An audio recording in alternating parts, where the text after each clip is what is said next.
Hello friends, good morning.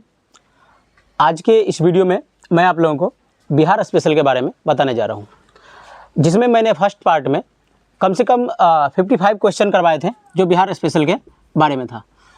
तो इसमें हम चाहते हैं कि कम से कम 4 से 5 वीडियो में या 4 से 5 पार्ट में बिहार स्पेशल के वो सारे प्रश्न डाल दें, ताकि आप किसी भी एग्ज़ाम को अटैम्प्ट करने जाएँ तो उसमें से बिहार स्पेशल का एक भी प्रश्न आपसे छूटने ना पाए। तो आइए बिना टाइम को बर्बाद किए हुए हम चलते हैं कुछ प्रश्न के बारे में। और इस वीडियो में हम लोग कम से कम जो 75 क्वेश्चन को अटेम्प्ट करने वाले हैं। 75 ऐसे बिहार स्पेशल प्रश्न हैं जिनके बारे में हम विश्लेषण करेंगे, और आप लोग इस वीडियो को पूरे देखेंगे। और आप लोग भी अगर चाहते हैं कि भविष्य में इस तरह के प्रश्न आपसे भी कोई एग्जाम में नहीं छूटे, तो इस वीडियो को ध्यान से देखेंगे। धन्यवाद। अभी देखिए, अब आगे पहला क्वेश्चन है, मैथिली भाषा का विकास कर्नाट वंश के शासनकाल के दौरान शुरू हुआ था।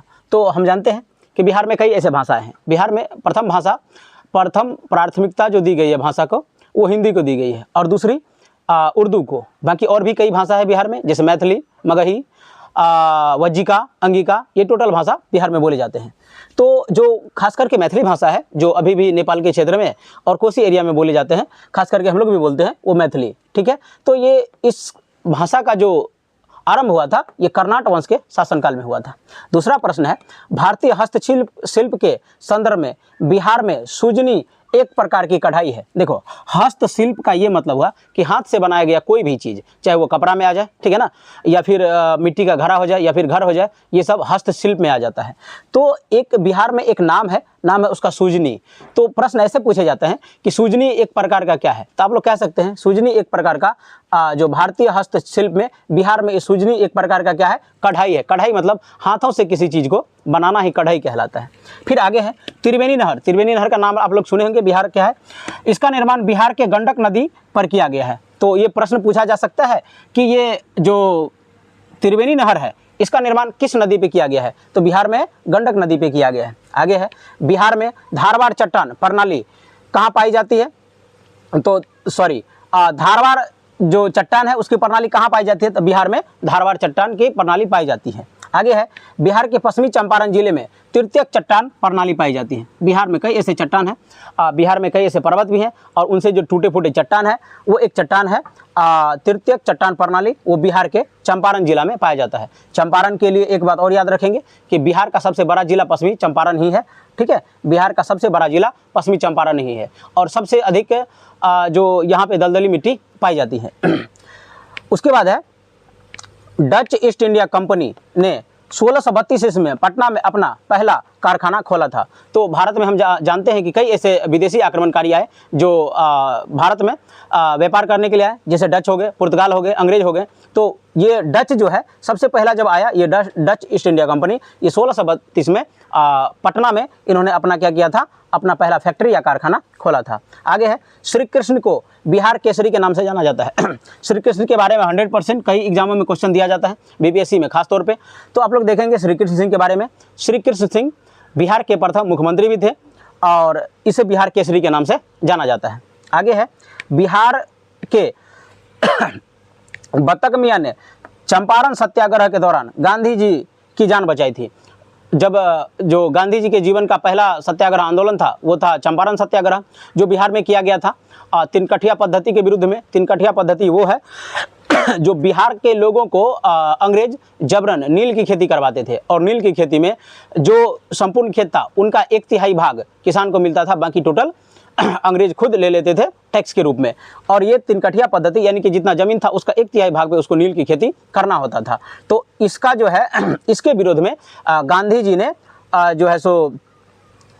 ने सत्याग्रह आंदोलन किया था, ठीक है। राम कुमार शुक्ल ने गांधी जी को इनवाइट किया था सत्याग्रह आंदोलन के लिए। तो उस चंपारण सत्याग्रह आंदोलन के दौरान गांधी जी चूंकि एक बड़े नेता थे, तो इनको जान से मारने का जो है सो खाने में जहर देके जान से मारने का कोशिश किया गया, परंतु एक थे शख्स यहाँ पे बतक मियाँ, इन्होंने इसकी जान बचा ली थी।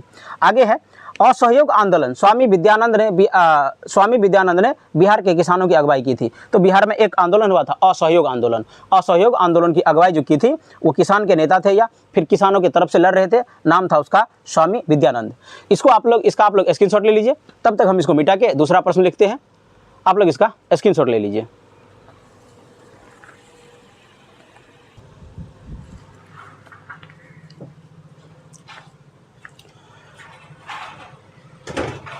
आप लोग उतार लिए होंगे या स्क्रीनशॉट ले लिए होंगे। उसके बाद हम देखते हैं अगले प्रश्न से।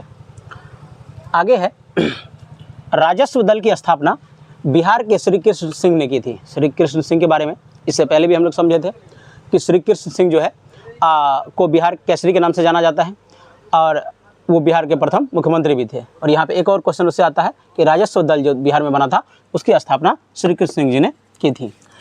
विक्रमशिला विश्वविद्यालय की स्थापना, विक्रमशिला विश्वविद्यालय की स्थापना किसने की थी? धर्मपाल ने की थी। आपको पता होगा विक्रमशिला विश्वविद्यालय बिहार के भागलपुर जिले में स्थित है।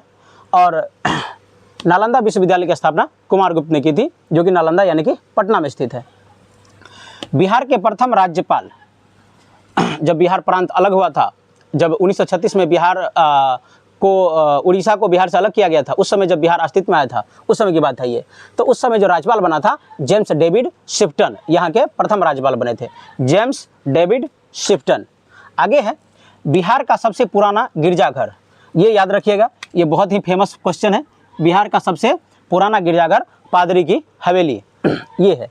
आगे है, प्राचीन काल में गंगा के दक्षिणी क्षेत्र को मगध कहा जाता है। मगध वाला जो क्षेत्र था, जिस मगध क्षेत्र के जो संस्थापक बिंबिसार थे, उस क्षेत्र की बात हो रही है। तो ये गंगा का जो दक्षिणी भाग था उन्हें मगध के नाम से जाना जाता था। उसके बाद है पटना महिला विश्वविद्यालय।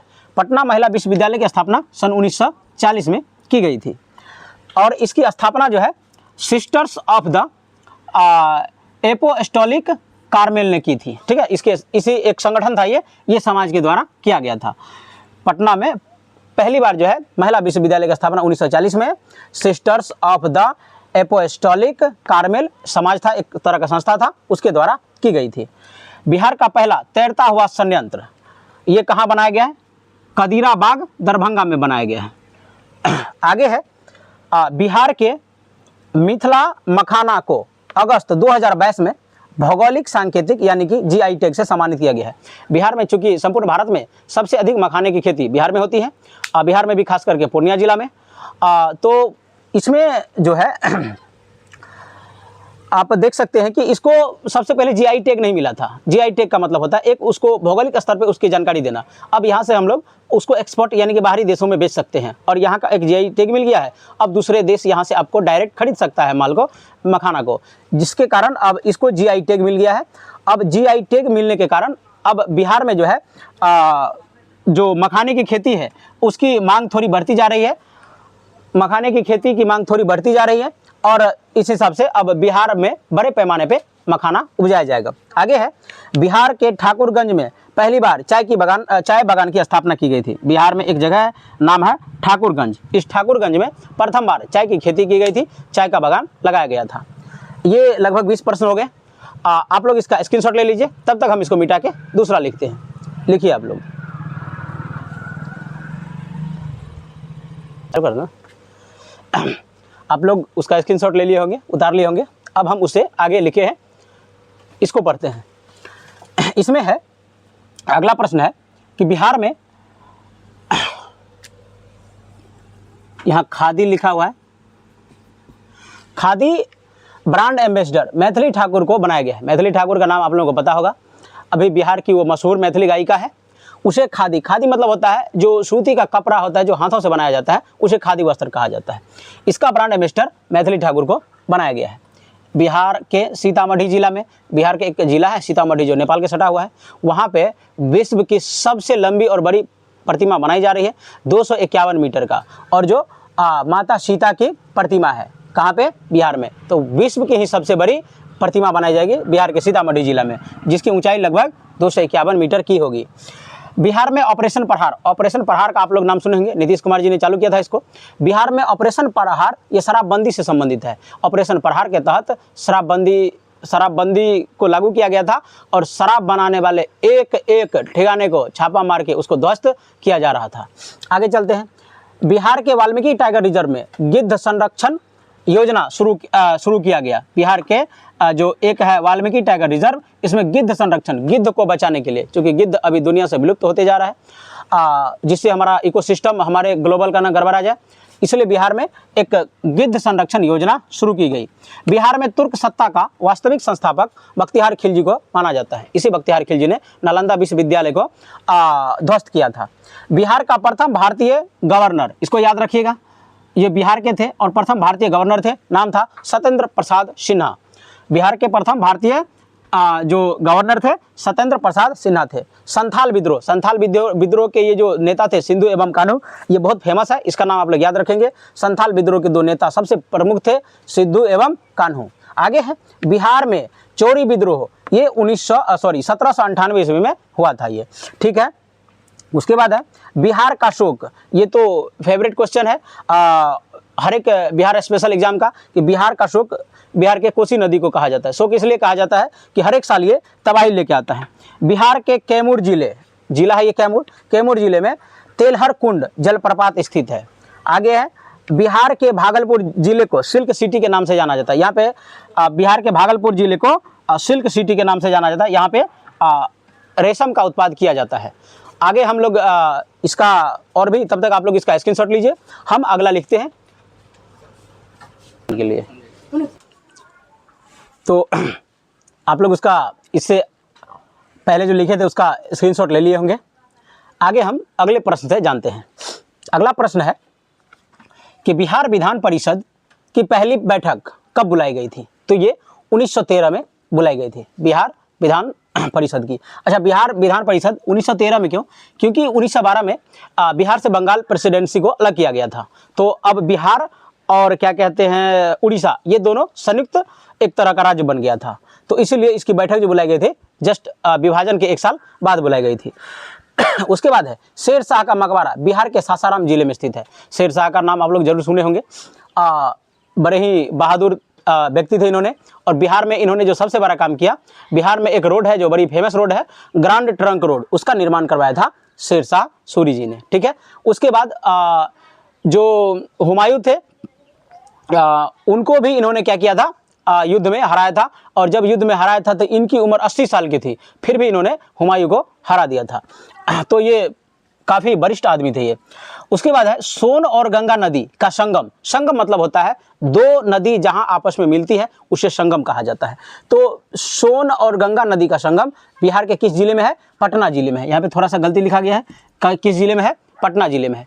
जैसे एक उत्तर प्रदेश के इलाहाबाद में है संगम नदी, वहाँ पे गंगा, यमुना और सरस्वती 3 नदी मिलती है। वो भी प्रश्न बहुत इंपॉर्टेंट है, तो पूछा जाता है कि संगम नदी कहाँ स्थित है? तो संगम उत्तर प्रदेश के इलाहाबाद में है।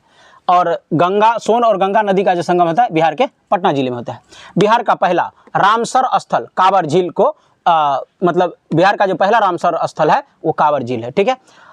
बिहार का पहला रामसर स्थल कांवर झील। आगे है ब्रह्मयोनी हिल, जो एक ये पर्वत है, हिल मतलब पर्वत होता है, इसका नाम है ब्रह्मयोनी हिल, जो बिहार के गया जिले में स्थित है। अच्छा, बिहार का गया, वहाँ पे बहुत सारे पहाड़ है। एक प्रश्न और भी बनता है यहाँ पे कि जो उसका नाम जो राजगिरी या गिरिब्रज कर रखा गया है, तो राजगिरी या गिरिब्रज, गिरी मतलब होता है पर्वत, 5 पहाड़ियों से ये घिरा हुआ है, इसलिए इसका नाम रखा गया है राजगीर। आगे है बिहार के प्रथम मुख्यमंत्री, ये तो शायद दोबारा रिपीट हो गया है पर कोई बात नहीं, इसको आप लोग याद रखेंगे। बिहार के जो प्रथम मुख्यमंत्री श्री कृष्ण सिंह थे। चलिए, ये क्वेश्चन बार बार रिपीट हो रहा है, आप लोग एग्जाम में हम ये क्वेश्चन जरूर पूछ देंगे। आगे चलते हैं। बिहार में कांग्रेस का प्रथम अधिवेशन पटना में किया गया था। जो कांग्रेस पार्टी की स्थापना हुई थी 1885 ईस्वी में, उसके बाद जो बिहार में प्रथम कांग्रेस का जो अधिवेशन हुआ था ये पटना जिला में किया गया था। जयप्रकाश नारायण, नाम जानते होंगे इसका आप लोग, जयप्रकाश नारायण, जिन्होंने संपूर्ण क्रांति का नारा दिया था। उसको जो उपाधि लोगों ने दिया वो दिया था लोकनायक के रूप में। और ये अकेला ऐसे व्यक्ति थे, जब क्या कहते असहयोग आंदोलन चल रही थी तो उस समय में इन्होंने अपना इंटर का परीक्षा छोड़ के और पढ़ाई बंद करके उसके बाद ये जाके जो सैलाब था, जो आंदोलन था, उसमें ये शामिल हो गया था अपनी पढ़ाई छोड़ के, और इन्होंने संपूर्ण क्रांति का नारा दिया था। तो ये क्वेश्चन बहुत फेमस है कि संपूर्ण क्रांति का नारा भी किसने दिया था? लोकनायक जयप्रकाश नारायण जी ने। आगे है चंपारण में इंडिगो के किसानों की दशा की ओर गांधी जी का ध्यान किसने जो है सो आकर्षित किया। तो आप लोग याद रखिएगा, इसका है राजकुमार शुक्ल ने। ये राजकुमार शुक्ल ने बिहार में जो तिनकठिया पद्धति चल रही थी और किसानों से जबरन नील का खेती करवाया जा रहा था, तो कोई भी नेता इधर बिहार की तरफ ध्यान नहीं दे रहे थे और अंग्रेज दिन प्रतिदिन इसको और इस खेती के लिए प्रताड़ित कर रहे थे। तो इन्होंने राजकुमार शुक्ल जी ने गांधी जी को यहाँ पे इनवाइट किया था कि बिहार में जो है आइए और नील की खेती के विरोध में एक आंदोलन कीजिए। तो गांधी जी चंपारण सत्याग्रह, जो गांधी जी की जिंदगी का पहला आंदोलन भी था, चंपारण सत्याग्रह आंदोलन। उसके बाद है प्राचीन मगध महाजनपद की प्रथम राजधानी राजगिरी या फिर गिरिब्रज थे। तो ये मगध जो है, मगध आप लोग जानते हैं कि मगध के जो संस्थापक है मगध राज्य के, वो बिंबिसार है। आगे जानते हैं कि इसका जो प्राचीन राजधानी है या तो राजगिरी कह सकते हैं या कि गिरिब्रज कह सकते हैं। उसके बाद है बिहार में 1857, आप लोग जानते हैं कि क्रांति का सबसे बड़ा अगर कभी वो अंग्रेजों के खिलाफ विद्रोह हुआ या क्रांति हुई तो 1857 की क्रांति हुई, जिसमें भारत के सभी योद्धाओं ने मिलकर एक साथ भाग लिया था। तो बिहार में 1857, जब बिहार पूरे भारत में 1857 की क्रांति चल रही थी, तो उस समय बिहार के जो वीर थे, वीर कुंवर सिंह जी ने बिहार से 1857 की क्रांति का नेतृत्व कर रहे थे उसके विद्रोह में। ठीक है, यहाँ आप लोग इसका स्क्रीनशॉट ले लीजिए, तब तक हम इसको मिटा के अगले लिखेंगे, आप लोग इसका स्क्रीनशॉट ले लीजिए। चलिए, आप लोगों का टाइम बर्बाद ना हो इसलिए मैंने वीडियो को रोक के आगे लिखना शुरू किया था। तो चलिए अगला प्रश्न देखते हैं। पश्चिमी चंपारण जिला में बिहार का एकमात्र राष्ट्रीय उद्यान स्थित है। तो बिहार में जो है पश्चिमी चंपारण जिले में बिहार के एक जिला पश्चिमी चंपारण, बिहार का एकमात्र राष्ट्रीय उद्यान स्थित है। मतलब बिहार में मात्र एक राष्ट्रीय उद्यान है जो कि कहाँ पे है, पश्चिमी चंपारण में है। बिहार के पश्चिमी चंपारण जिले में एक खास प्रकार की मिट्टी पाई जाती है जिसका नाम है, इसको कौन खोल के रख दिया रे, पीडमोंट स्वैम्प मिट्टी। ठीक है, ये प्रश्न काफ़ी VVI है, आप लोग इसको याद रखेंगे कि बिहार के पश्चिमी चंपारण जिले में पीडमोंट स्वैम्प मिट्टी पाई जाती है। वर्ष 1632 ईस्वी में बिहार के पटना शहर में डच ईस्ट इंडिया कंपनी ने अपनी फैक्ट्री स्थापित की थी। हम पहले भी बताए हैं कि बिहार में कई ऐसे कंपनी आए जो बिहार में व्यापार के दृष्टिकोण से आए, पर इन्होंने जो भारत में जो है वो आए तो व्यापार के दृष्टिकोण से, पर अपना हक जमा के और यहाँ पे उन्होंने शासन व्यवस्था स्थापित कर दी थी। तो उसी में से एक डच है। तो डच जो है 1632 ईस्वी में पटना शहर में क्या की थी, अपनी पहली फैक्ट्री की स्थापना करी थी। आगे है बिहार का राजगीर 5 पहाड़ियों से घिरा हुआ था। तो इसलिए राजगीर पहाड़ियों का राजा है, वो 5 पहाड़ियों से घिरा हुआ है, इसलिए बिहार का जो राजगीर है ये 5 पहाड़ियों से घिरा हुआ है। वहाँ पे मैक्सिमम जो ज़्यादातर मगध साम्राज्य के राजा थे ये राजगीर में रहा करते थे। 5 पहाड़ियों से घिरे होने के कारण इस पे दुश्मन उतना जल्दी हमला नहीं कर पाते थे और वो उनको अपने आप को बचाने के लिए एक बहुत अच्छा समय मिल जाता था। क्योंकि दुश्मन जब बाहरी देश से आएंगे या किसी भी क्षेत्र से आएंगे तो इस पहाड़ियों को पार करना बहुत मुश्किल था, जिनके कारण ये 5 पहाड़ियों से घिरा हुआ राजगीर राजाओं के लिए बहुत ज़्यादा सुरक्षित जगह माना जाता था। इसीलिए सभी राजाओं ने अपना खास करके राजधानी राजगिरी या फिर गिरिब्रज को ही बनाते थे। इससे पहले हम इसकी चर्चा कर दिए हैं। भारत के प्रथम राष्ट्रपति, तो आप लोग को पता होगा कि भारत का जो प्रथम राष्ट्रपति बना था वो बिहार से ही बना था। इसका नाम था डॉक्टर राजेंद्र प्रसाद जी। आगे है बिहार में चिरांद नामक पुरा स्थल की प्राचीनतम संस्कृति नवपाषाणिक संस्कृति है। कहने का ये तात्पर्य है कि जो भी पुरातत्व चीज़ मिला है, जैसे देश के विभिन्न हिस्सों में जैसे हड़प्पा सभ्यता की खुदाई हुई, वहाँ पे बहुत ऐसे चीज़ मिला, उसको एक म्यूजियम में सजा के रखा गया। ठीक है, बिहार के जो चिरांद में है पूरा स्थल प्राचीनतम संस्कृति एवं नवपाषाणिक संस्कृति है। तो चिरांद में जब खुदाई हुई तो वहाँ पे ऐसे बहुत सारे पौराणिक चीज़ मिले, बहुत कई हजारों साल पुराना वहाँ पे चीज़ों मिले। ठीक है ना, इसलिए बिहार के चिरांद नामक पूरा स्थल की प्राचीनतम संस्कृति एवं नवपाषाणिक संस्कृति है। कहाँ पे? चिरांद में, क्योंकि यहाँ पे उनका प्राचीनतम और नवपाषाणिक दोनों के साक्ष्य यहाँ से चिरांद से मिला है, जो कि बिहार में है। बाबा ठाकुरदास, ठीक है ना, नाम है इसका ठाकुरदास, बाबा लोग इनको प्यार से कहते थे। बाबा ठाकुरदास ने पटना में रामकृष्ण मिशन सोसाइटी की स्थापना की थी। ठीक है, तो बाबा ठाकुरदास ने जो रामकृष्ण मिशन है, रामकृष्ण मिशन को चलाने वाले एक और भी महान व्यक्ति थे, नाम है उसका, क्या नाम है भाई, तुम लोगों को पता है? वो जो शिकागो में भाषण दिए थे, क्या नाम है, स्वामी विवेकानंद जी, हाँ स्वामी विवेकानंद, उसने इसको बहुत ज़्यादा बढ़ावा दिया था। तो बाबा ठाकुर ने पटना में रामकृष्ण मिशन सोसाइटी की स्थापना करी थी। स्वतंत्रता के पश्चात बिहार के प्रथम राज्यपाल, जब भारत देश आज़ाद हुआ तो उस समय जो बिहार के जो भारत का जो प्रथम राज्य बिहार के जो प्रथम राज्यपाल बना स्वतंत्रता के पश्चात, उसका नाम था जयराम दास दौलत राम, इनका नाम था। तो स्वतंत्रता के पश्चात बिहार के प्रथम राज्यपाल जो बने थे वो जयराम दौलत राम दास जी बने थे। आप लोग इसका स्क्रीनशॉट ले लीजिए। इस वीडियो को रोक दिया गया है ना, इस वीडियो को हम लोग यहीं ख़त्म करते हैं। इसमें लगभग 50 से 60 क्वेश्चन को हमने कवर किया, और ये वीडियो ज़्यादा लॉन्ग ना हो जाए और आप लोग इनका बोरिंग फील ना करें, इसके लिए हम इस वीडियो को यहीं रोकते हैं। और आप लोगों को अगर हमारा सेशन और हमारा क्लास और ये बिहार के बारे में जानकारी अच्छी लगी हो तो आप लोग हमारे चैनल को लाइक एवं सब्सक्राइब जरूर करें। धन्यवाद, मिलते हैं अगले क्लास में। क्या कर रहा है उसको।